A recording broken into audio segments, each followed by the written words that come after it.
বাগিচায় বুলবুলি তুই।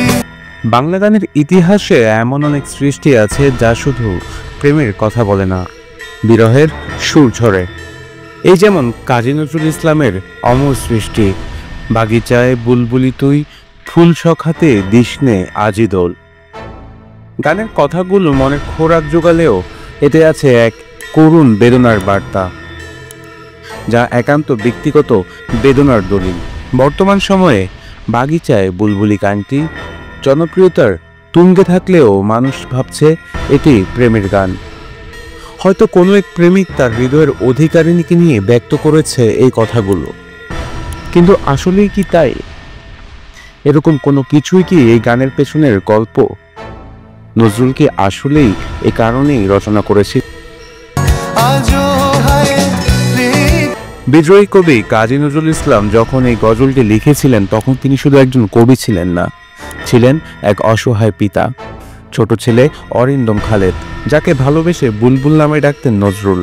সে বুলবুল যখন রোগে আক্রান্ত হয়ে মৃত্যুশয্যায় রয়েছে, তখন কলকাতায় চিকিৎসা করাতে যাওয়ার পথে ট্রেনের কামরায় একটি পত্রিকার উল্টো দিকে পেন্সিলে লেখা হয়ে যায় এই গান।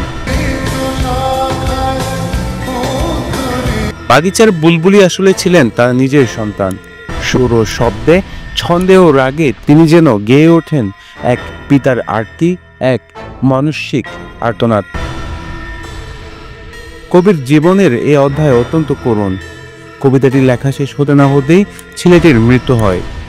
সেই অসহনীয় শূন্যতার বুকে গজলটি হয়ে ওঠে প্রার্থনা আর শেষ বিদায়ের পত্র। 1928 সালে প্রকাশিত হয় গানটি ভৈরবীর রাগে, কাহারবা তালে। সে সময় কে মল্লিকের কণ্ঠে রেকর্ড হলেও গানটি একেবারে মানুষের হৃদয়ে গেঁথে যায়। পরবর্তী সময়ে মানবেন্দ্র মুখোপাধ্যায় ও ফিরোজা বেগমের কণ্ঠে গানটি ফের নতুন জীবন পায়। সর্বশেষ 2022 সালে কোক স্টুডিও বাংলাতে ঋতুরাজ ও সানজিদা মাহমুদ নন্দিতার কণ্ঠে গানটি আবার ভাইরাল হয়। কিন্তু যতবারই গানটি শোনা যায়, তার মূল সুরে লেগে থাকে এক পিতার আর্তনাদ, এক নীরব কান্না। একটি গান, একটি সন্তান, একটি মৃত্যু। এভাবে বাঙালির গানের ইতিহাসের বেদনার এক অনন্য স্মারক হয়ে রয়ে গেছে বাগিচায় বুলবুলি তুই। নিউজ ডেস্ক, নিকট টিভি।